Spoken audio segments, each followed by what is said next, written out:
This is Dueling Pistols, where history draws first and legends never die. No fluff, no filters, just raw stories of grit, blood, and legacy. Triggered by Black Flag.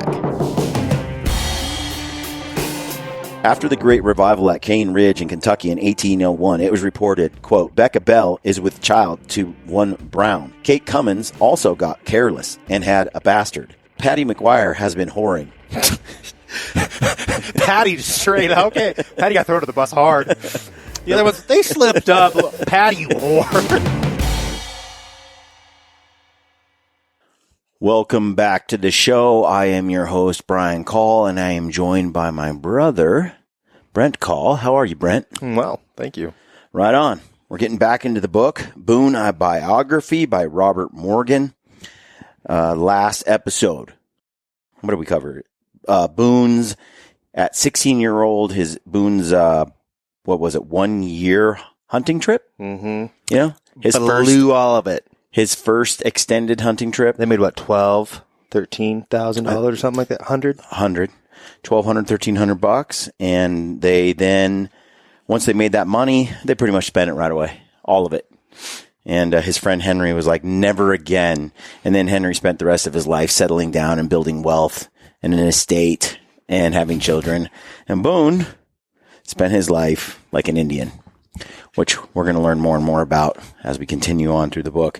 In previous episodes, we've kind of laid the groundwork for the story, talking about U.S. history. If you missed those, go back, check those out. You don't want to miss them. Today, we're going to dive into the next chapter of the book. We're going to learn a little bit about trapping today, Brent. A little bit about animals and trapping and that time frame. Because I know nothing about this. Let's Getting into the book, it says, from the time he was a boy, Daniel had hated the spirit-numbing work of farming. Can you imagine what terrible thing to say? Isn't that how you feel about gardening? I'm going to back up just a little bit first before I even get into that. I'm going to start here. The harsh conditions and hard work and relative freedom from oversight by officials and gentry encouraged a rough, reckless culture on the frontier. Travelers such as the Reverend Charles Wood Mason were astonished by the behavior of both men and women in the region. Wood Mason noted that the women exposed themselves often quite naked without ceremony, rubbing themselves and their hair with bear's oil and tying it up behind in a bunch like the Indians, being hardly 1 degree removed from them. Jeez. You tried bear oil on your beard yet? I've not tried any animal fats. I've got jars of it downstairs. I'll give it a shot. It's what I mostly cook all my French fries with when I decide to have French fries. I'll continue. They tie it up in the bunch like the Indians do, being hardly 1 degree removed from them. So the frontier women, he's a little scandalized by because they basically behave more like the native people. Wood Mason was only one of many who noticed how white and Indian cultures came to resemble each other in the backcountry. So that just sets a little tone for frontier life, right? Well, I think frontier life is just super practical, and the Indians nailed it. They are practicality incarnate, and they have figured it out. So why not just assimilate? And Victorian modesty is a little frou-frou. It's a little over the top. Mm-hmm. Now, there are some reasons for it. Like, many don't understand. Much of the Victorian drive toward modesty was sort of the result of all the diseases that were rampant from sexual promiscuity that had been deadly to the people at the time. And so how do you get rid of STDs? Stop having wild sex a lot. You only have sex with the person you marry. When you start pushing that sort of societal norm, well, then you have generally less disease, children out of wedlock, less bastards. Most of the time, there is something that is driving these people in this direction. They don't just randomly pick a direction and go for it. But it's interesting because the native people didn't have all these diseases. They didn't have all these sexually transmitted diseases. It's because they woke up and they gargled first thing every morning, Brian, like a good Lakota. Okay, back to the book. It says, so from the time he was a boy, Daniel had hated the spirit-numbing work of farming. Wasn't his thing. He never took any delight in farming or stock raising. Daniel's nephew, Daniel Bryan, said many years later, but followed hunting until he grew to manhood. Like other farm boys, he longed for rainy days when the fields were too wet to hoe or plow or even harvest. Instead of staying in the house when it rained, as others did, he took his gun and vanished into the dripping forest. There is a good deal of testimony that Boone never minded falling weather. In fact, he seemed to enjoy rain, for damp woods were good for hunting, and he rarely stopped a hunt because of a falling snow. He may have been one of those who feel the woods are more alive in the rain, the air more intimate, immediate with the sounds and smells, with moisture and falling drops. Every sound, every leaf is vivid. In wet woods you can step without making a sound. In rain he was alone with the trees and brush, the cane and mosses and the animals and birds that ventured out, feeling safe in the dampness.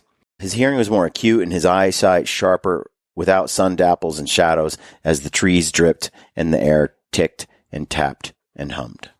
Didn't mind the rain. And if you grew up in the Northwest, you had to deal with that too. I relate. We went out all the time. Yeah. When we would still hunt for blacktails, we would we'd wait for the rain. And when the rain came down, we'd shimmy out and start hunting. My only hope for a good spot and stock to be pulled off is if it's raining. Well, the thing was, they'd seem to come out more too, as if they knew that there would be fewer humans or something. It's interesting because there are other animals that we hunt in climates that have far less rain. They get a little bit of rain and they're done. They tuck away. They really don't come out much in the rain. There are certain critters that just bears in the spring. It rains, you're not finding a bear. I almost never see a bear in the rain. They just say, peace out, and they disappear until the rain goes away. Again, practicality wins out, man. If you got hair like that, I'd understand it. Yeah, but then they'll jump in a river and get wet. They don't care. Like my dog, and she's an a-hole, man. Like, I don't want to take a bath. A mud puddle, I'm in. Yeah. So this is interesting because animals are different, but in climates where it rains all the time, Prince of Wales Island, Southeast Alaska, Portland Northwest, Pacific Northwest area, you're going to get into areas where it rains so often that these animals fully are adapted, and it almost it actually gets them out in the rain, gets them out in the open a little more when the rain comes down. Anyway, back to the book. On the Yadkin, Daniel began to make a substantial profit with his gun and traps. Deer hides and bear skins were worth several shillings each. Bear bacon was the favorite meat of the place at the time. Furs and ginseng could be traded for cash, and for more lead and powder, metal traps, a beaver felt hat. Bear Creek in the Yadkin Valley was supposedly so named because one winter Daniel killed 91 bears along its banks. It's a lot of bear bacon. It's all just mayhem. Could you imagine that, dude? In how much time? It said one winter. He killed 91 bears. So he's basically killing a bear a day. Yeah. Yeah. I mean, there was a lot of bears out there. This is the sort of difference between the native people and the settlers, though. You know, native people killed a few bears that they needed, and then they stopped. The settlers tended to make a living out of it, you know, as it's a commercial enterprise. So going back to the book, and Daniel and an unnamed companion were said to have killed 30 deer in one day. Deer were more important for the hides than the venison, which was often tough and stringy. They say tough and stringy. I mean, whitetail venison is good, but if you do compare it to a bear and bear bacon, it's a different thing for sure. Anyway, it sounds like deer, like it says, deer was about the hides and bear were about the meat, which is so different than today. In certain states, like in the state of Idaho, you're not even required to keep the bear hide. Or, I mean, the bear meat. Okay. So you have to keep the hide. But in other states, it's the opposite. Interesting. You have to keep the meat. The hide is somewhat optional. Back then, they hunted the bears mostly for the fat and the meat and the bacon. And they hunted the deer for the hides. Nowadays, you have all these hunters that hunt deer for meat and bears for hides and discard the meat. You know, It's like, So there's a thing, people don't understand how good bear is. Oh, That was sort of lost once we had domestic animals sort of subsume them. Before the white trappers introduced the metal trap, the Indians had depended on snares and deadfalls, pits, and arrows. Animals could get caught in nets spread under leaves, that wrapped up the prey when the trigger was sprung and jerked them up to hang high in the air. Small animals could be caught in nooses. A mink or otter was more likely to be taken in a deadfall, a rock or a heavy log fixed to its victim when a trigger was tripped. You ever made those deadfall traps? I've never made them, but I've seen them before. It's genius. Just having a big fat rock drop on them. Yeah. I saw some sketches on some grizzly bear deadfalls. That's a big deadfall. Yeah. They would have like entire giant logs that the native people would prop up and get put into Screw place. that, bro. I'd have a mountain. Are you kidding me? And then if the log fails, what are you going to do? You got to run it? It says beaver were usually speared with a barbed gig. The Indians knew how to attract beavers with castoreum, a scent taken from the gland of another beaver, which is the most smelly thing on the planet. Castoreum, like castor oil? Is it spelled like castor, so. castor? Yeah, I think so. Bigger animals such as foxes and wolves could be taken in pits, dug in trails, and covered with thin sticks and leaves and a trapdoor that tipped the animal into the deep hole. I mean, basically everything you saw on the movie Swiss Family Robinson, all the traps for the pirates and the lion and all that. It's all that stuff, right? I love that. My tiger! He's my tiger! I totally relate with that kid. Yeah, so before steel traps that the settlers brought to the Americas, these were all the tools, the snares, the pits, the deadfalls. These are all the more primitive traps that the native Indians had mastered to catch game. Here we have that being replaced by steel traps in some ways. So castor, Castoreum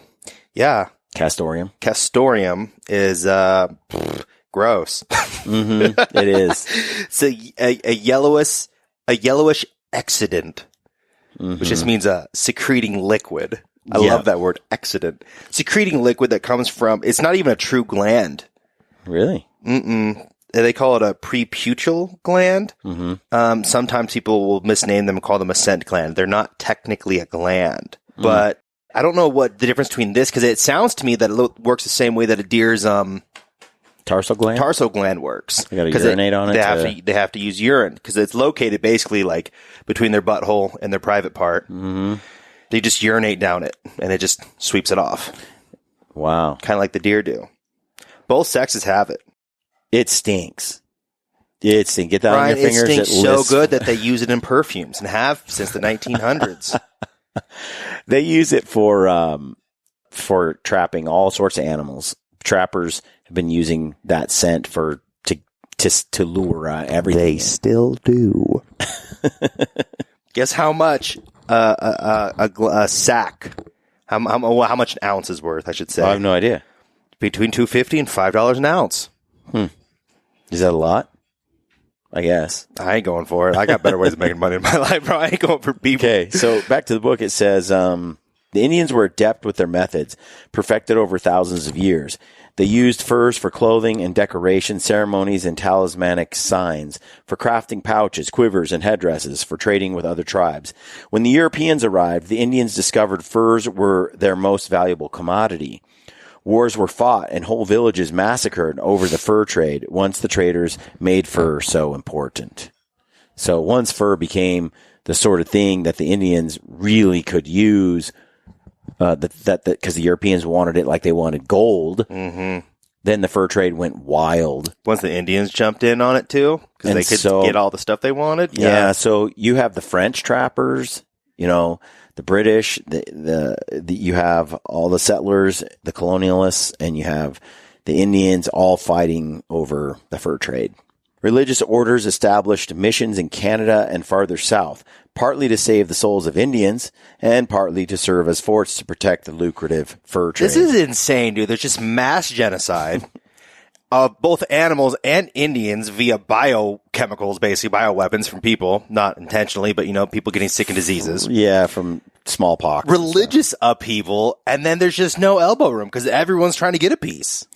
Conflicts over the regions of supply and control of the tribes contributed to the so-called French and Indian War of the 1750s and the 60s, or the 7 Years' War. So you mentioned this the other day. You know what war that was? What are the dates? Which we're doing another war? history lesson. Which war? French and Indian War. Sometime in the middle of the 17th century, Ryan. Yes, it was 1750s and 60s. We're going to get into that. It's a 7 Years' War. That's what they call it. That's Through another the 50s name for and it. 60s. Didn't start in 50 and end in 60. Yeah, it was like the War of the 1750s, kind of starting somewhere in there. I think 55 to maybe 71. We'll figure. I'll dive into that in a little bit. In fact, I think I have it right here on my phone. French and Indian War. It was 1754 to 1763. Was the theater of the 7 Years' War, which pitted the North American colonies of the British Empire against those of the French, each side being supported by various Native American tribes. At the start of the war, the French colonies had a population of roughly 60,000 settlers compared with 2 million in the British colonies. So the British were like, there was way more people. And back then, warfare was people, not. Yeah, it was numbers. It was bodies on the ground still. The outnumbered French particularly depended on their native allies. So it's interesting. So the British joined forces with the Iroquois, the Wyandot, and the Catawba and the Cherokee, and the Mingo. And you hear some of these names from Last of the Mohicans, because that movie is exactly the French and Indian War. It's set in the story is set in that time frame. Okay. And we talked about it on the previous shows.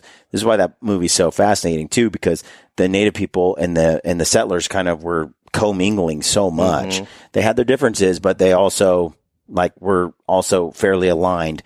Yeah, like the old Indian. They spoke each other's languages. They wore each other's clothes. Like he's wearing like a blue tunic, like a cloth woven spun shirt. Yeah, it says in France, they were aligned with the Algonquin, the Ojibwa, the Ottawa, the Shawnee, and the Wyandot of Fort Detroit. So there was the Wyandot of Ohio County on the American side. You see Magua, right, in the movie. I think he's with the Hurons or something like that, which was with the French. They were aligned with the French, right? And in that story, he hates the opposing Indians and the British, right? But right now, it's very much the French and the British Empire battling one another, and the settlers all kind of getting roped into the war between these nations. Now, they call it the 7 Years' War. We'll get into it in a minute. The book goes into it, so I won't elaborate on it anymore, but stick in your mind like 1750. So I think Boone was born around 1724, 25, something like that. His dad and his mother, they came to the Americas in 1714 or 15 or something like that. So they've only been in the United States. By the time that war starts, they've been in the United States for about 25 years, 20 years or something like that. So Boone is about 24, 25? No, not yet. 18, 19, okay. I think George Washington's 21 or something. Anyway, so it says, we'll get into that. But that's the point, mid-1700s. With traditional methods, native trappers might gather scores of skins from creek banks and high valleys in a season, but with hand-forged iron traps, they could garner thousands in the same time. That's a lot, hundreds to thousands, because of the efficiency of the traps being used, the steel traps. Well, I mean, again, it's tech. Technology is here to stay. It can dramatically change the landscape.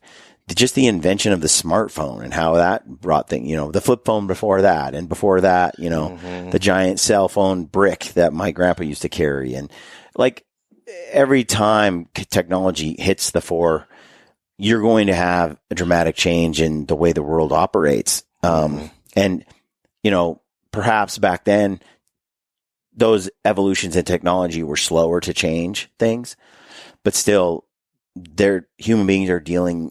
Still, when those things come, they hit years hard. later, yeah. So obviously, those traps were game changers. The action of the metal trap is a powerful spring shaped like tongs. When the tongs are pressed closed, the jaws of the trap fall open as semicircles on hinges. When the trigger is slipped in place, caught in the dog, the jaws stay open. When on the trigger is a pan almost like a coin, and when the pan is pressed, the jaws slam shut.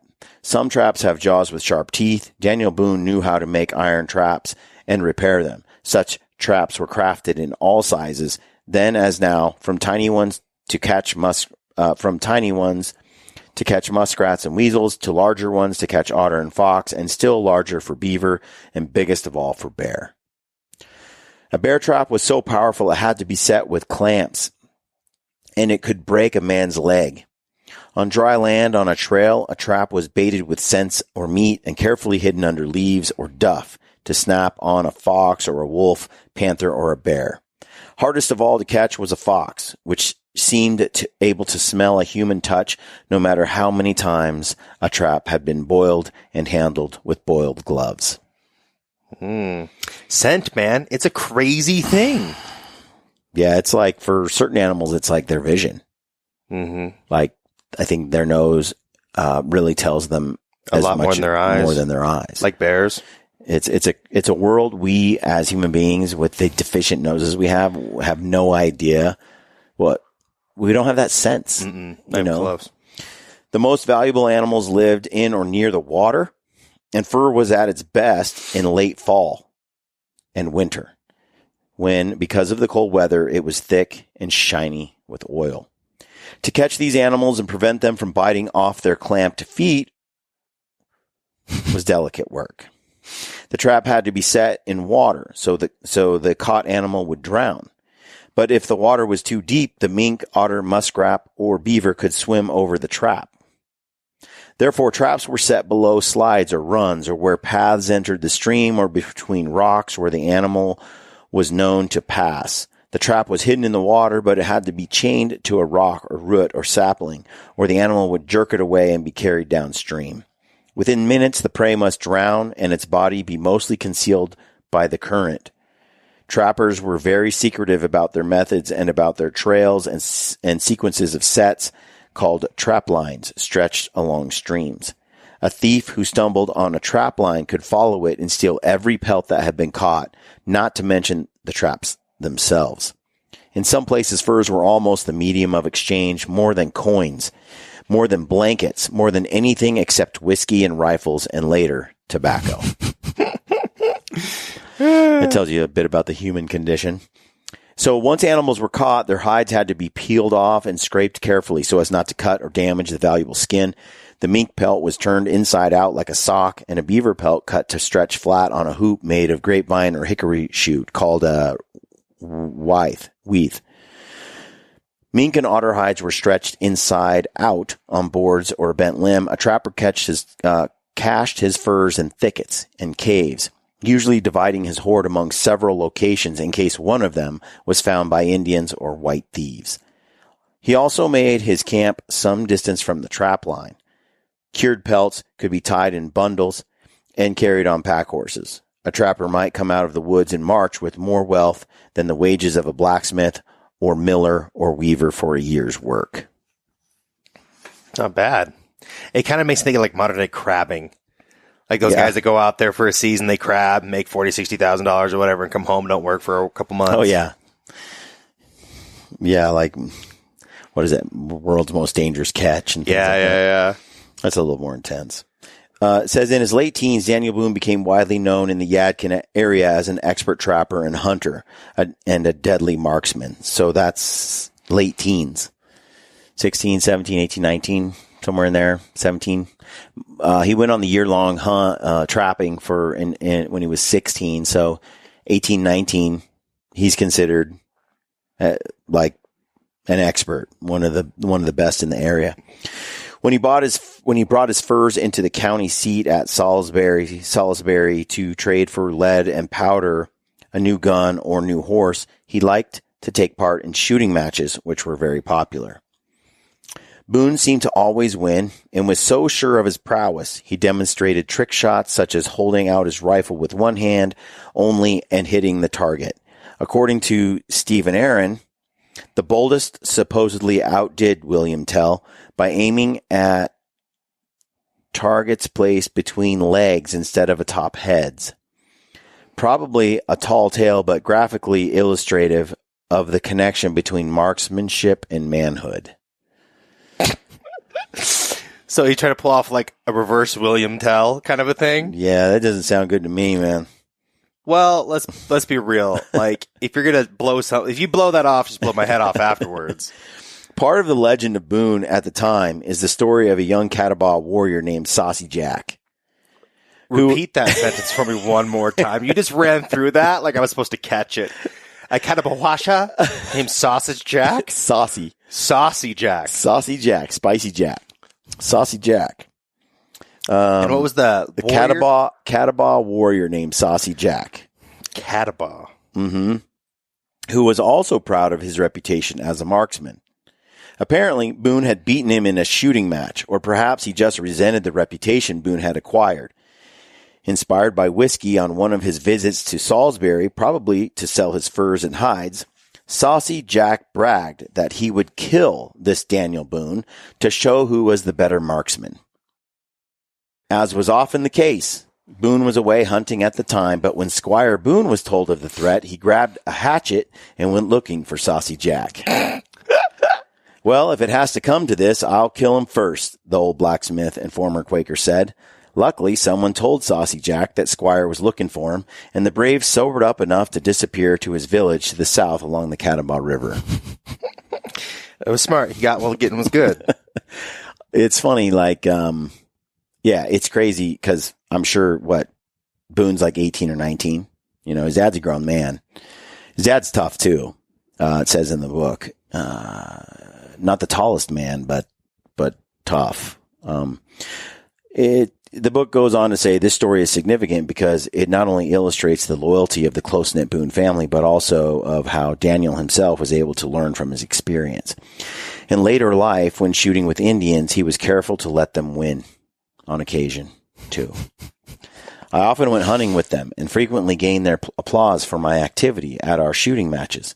I was careful not to exceed many of them in shooting, for no people are more envious than they in this sport. He told John Filson, his first biographer. Well, I mean, like, their culture evolves with a bow. So many of them are just born and they are like came out of the womb holding the bow. Look, when you understand the power of jealousy, you're wise to do your best to manage that.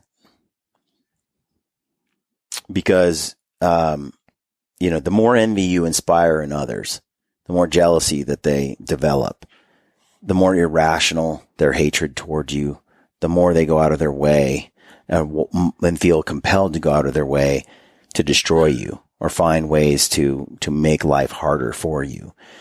Now it comes from an evil, internal problem that only that is upon them, not you. But a wise man, I think, will manage that as best they can. And so that's what Daniel Boone does. He's out with the native people, and instead of whooping them like he could, he just beats them enough, but then says, "Man, you beat me that time," mm-hmm. And he hides, he keeps it more equal so that they then are like, well, I'm almost as good as Daniel Boone, or I beat Daniel Boone, and they can go tell their friend, mm-hmm. and by not hogging all the glory, by allowing them to have their moment and to shine, they tended to appreciate Boone rather than despise him. I feel like they kind of see him more as an equal rather than someone that they have to try and surpass, mm-hmm. which, helps with the whole envy thing. That's cool. So he says, this bit of wisdom also certainly saved his life more than once and helped him survive in 4 months of captivity among the Shawnees in the late winter and spring of 1778. 1778 would have been, think about it, when was the Declaration of Independence? The hats? 17. 76. Mm-hmm. Yep. So this would have been a couple of years into the war for America's independence, the Revolutionary War, where we were trying to throw off the British Empire from America.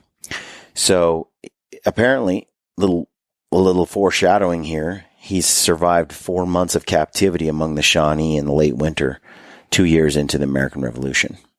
In general, Native Americans admired Boone as though he were one of their own, and again showed him a particular respect. He returned their respect.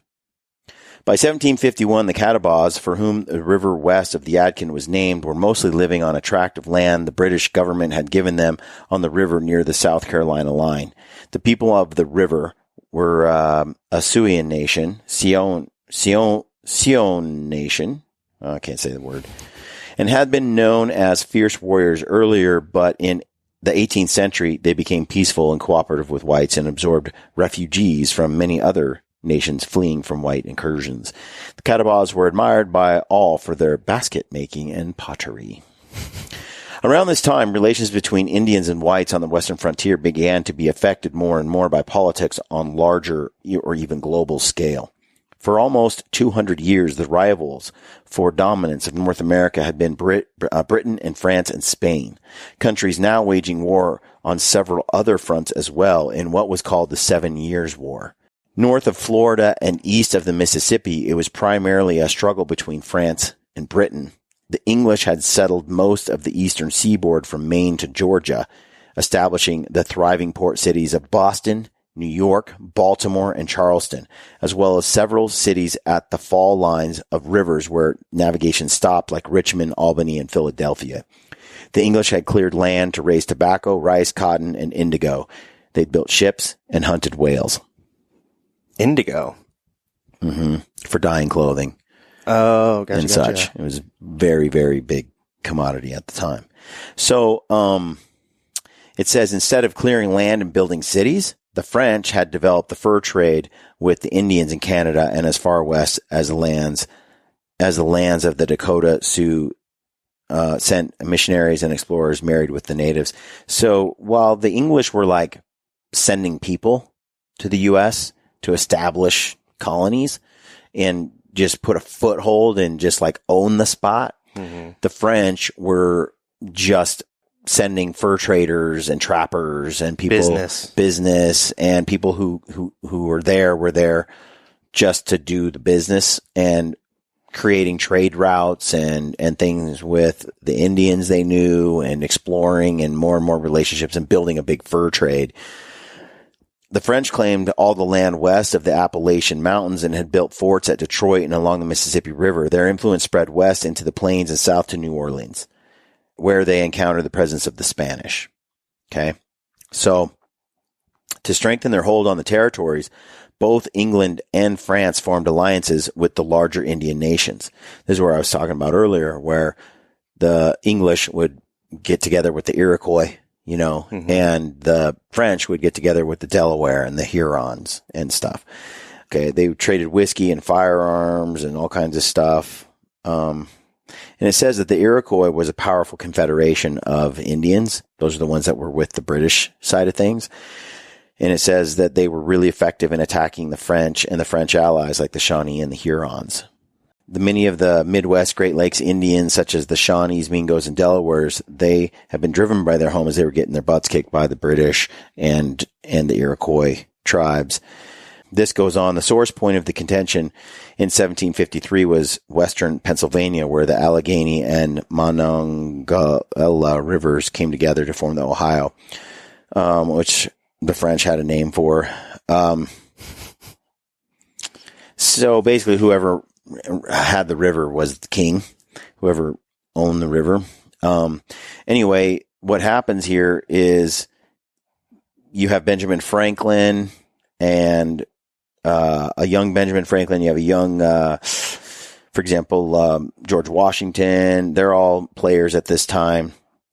And they're all kind of getting into these little skirmishes and arguments and who owns what. And there's basically the 1750s. There's starting to be, wars between different tribes that are on different sides of the French and Indian and Spanish deals here.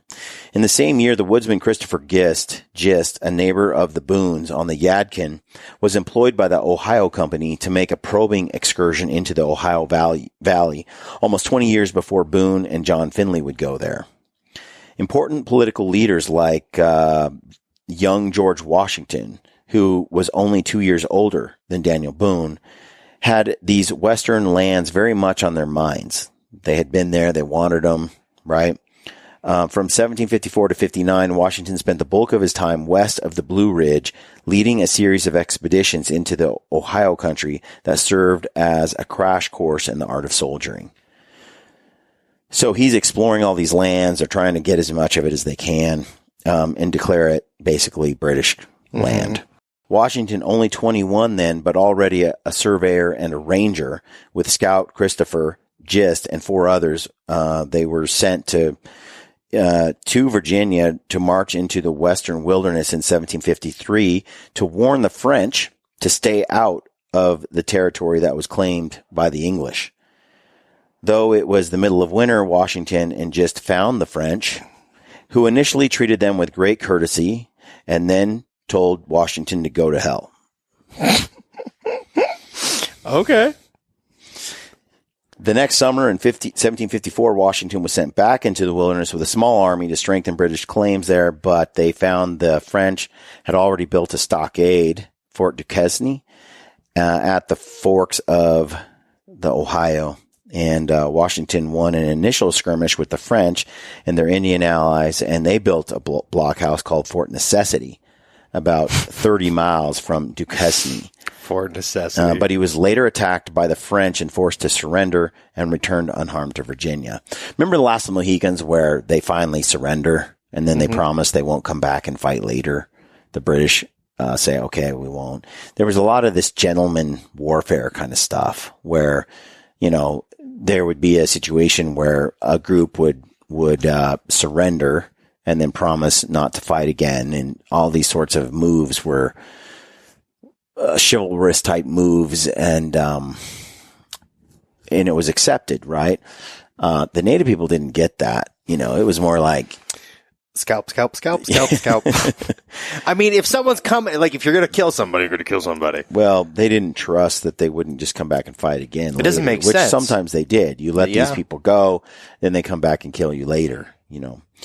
In 1755, it says, well, it just starts to get into the goings on with the war. And it says, while in Philadelphia gathering his forces, General Edward Braddock told Benjamin Franklin he was sure he could defeat the enemy in 2 or 3 days.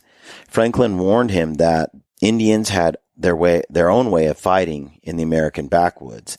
But Franklin later reported that Braddock smiled at my ignorance and replied, "These savages may indeed be formidable enemy to your raw American militia, but upon the king's regular and disciplined troops, sir, it is impossible they should make any impression." So you had these people who, like Franklin, who were settlers here, who knew the ways of the natives, who knew the way of the frontier, but also grew up in England and know the way of the English. But the arrogance of the English and there's those who didn't know the ways of the Americas come over here and just were totally ill prepared for the battles that they would have with the Indians. And as he just said in that arrogant way, these savages may be indeed formidable to you guys, you settlers, you weak, pathetic frontier people. You guys. But the king's army? No. Our disciplined troops, sir, it is impossible that they should make any impression. A force of more than 2,000 men was embodied or brought together from several colonies in June 1755 at Fort Cumberland in western Maryland. What do you think happens, Brent? People are going to shoot each other. Major Edward Dobbs, son of the governor of North Carolina, brought a company from the western part of that colony, including Daniel Boone, who had joined as a teamster and blacksmith. So he's out there driving the wagons, and he's a blacksmith. Many people who would become important later were involved in the expedition to drive the French from Fort Duquesne. Daniel Morgan of Winchester, Virginia, who would later distinguish himself in the Revolution at the battles of Saratoga and Cowpens, was there as a teamster for Washington's militia, George Washington, which would support Braddock's army of regular soldiers. So Braddock's army is from England. They're the British Empire soldiers. They're together with George Washington and Daniel Boone, who joined up, and he is just a teamster, and he's not a fighter. He's a teamster and a blacksmith. Boone is not much of a fighter. He can fight, and he'll fight someone one-on-one. He doesn't like to kill. Being a Quaker, and they're supposed to be pacifist and all of that, I'm sure he was always kind of trying to find that balance. But he was definitely not a killer of men, Daniel Boone. He didn't like taking life. In the midst of this, according to Daniel Boone's son Nathan, his father said Daniel Morgan was a cousin of the Boones, though modern scholars have not confirmed this claim. Okay. It may have been at this time that Boone was initiated as a Freemason. Masonry was popular in Virginia, and Washington and many of the other officers of the militia were devoted Masons. Washington had been initiated November 4th, 1752, at the lodge in Fredericksburg, Virginia, and Boone may have joined there also in 1755. So if Washington is 21, Boone is 19. During the later Revolutionary period, Washington would encourage the establishment of military lodges among his army. Masonry served as a bulwark against monarchy and feudalism, Roman Catholicism, and the emotional extremes of some Protestant sects, and offered a way to put in practice new ideas of fraternity, progress, and rational thought. Like I said, it was more of a brotherhood. We're all created equal. It was a way to sort of come together and agree to disagree, but agree on the things that mattered, which is really the foundation of America. The idea that all men are created equal, that you have your right to liberty, freedom, pursuit of happiness in your own way, and I in mine. It's kind of Freemasonry, the fraternity idea. So going on, it says Thomas Gage, who would later serve as commander-in-chief of British forces in North America, was with Braddock as a young officer. So we're getting the names of all these different settlers joining up with the British Army, pushing in to get rid of these French that have moved into the territory that Washington a year earlier was told that told them to leave, and they said, go to hell. They built a fort. In return, Washington went back and they built a fort called Fort Necessity. Then they got driven out. Now everybody's rallying and coming back with the English troops, and they're going to go in and try to drive the French out of this Duquesne fort. And you have kind of the who's who of the American Revolution right now, sort of cutting their teeth on the battlefield for the first time, right? Among the men was a young trader named John Findley, who had gone down the Ohio to trade with the Shawnees in Kentucky in 1752. He had seen the great meadows and the cane lands, and he described them to young Boone. Braddock's campaign. Now, who's Braddock? The English general. Yep. His campaign seemed to be under a curse from the beginning.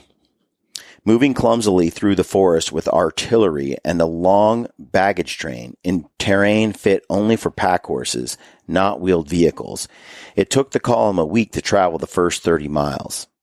It's pathetic. Braddock was neither the first nor the last general trained in European warfare to be baffled by the obstacles and cover provided by the American woods. This is the thing, like they've been fighting in Europe.